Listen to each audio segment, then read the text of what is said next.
ન્યુરોયોગ. ગયા વીકમાં આપણે એક બ્રેઇન એક્સરસાઇઝ જોઈ.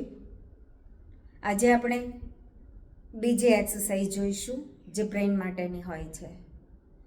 એ આપણા બોડીમાં બહુ જ ઇફેક્ટિવ હોય છે. તો શરૂ કરીએ. આપણા બંને હાથ છે એની મુઠ્ઠી વાળી જઈએ અને ત્યાર પછી એ મુઠ્ઠીને આપણે આપણી સામેની તરફ કરી દઈએ.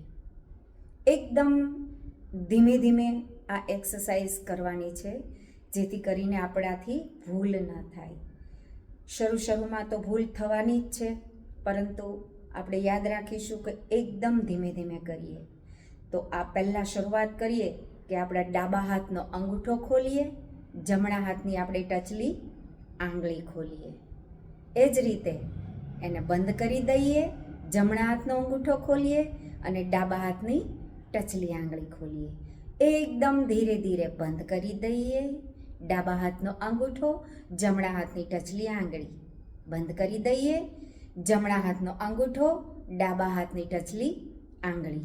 આ રીતે એકદમ ધીરે ધીરે કરીશું તો આપણને યાદ રહેશે. શરૂમાં આપણે એકદમ ધીમે ધીમે કરવા માટે પ્રયત્ન કરવો જેથી કરીને આપણને ભૂલ ન થાય. ફરી એક વખત જમણા હાથનો અંગૂઠો, ડાબા હાથની ટચલી આંગળી બંધ કરી દઈશું. ડાબા હાથનો અંગૂઠો, જમણા હાથની ટચલી આંગળી.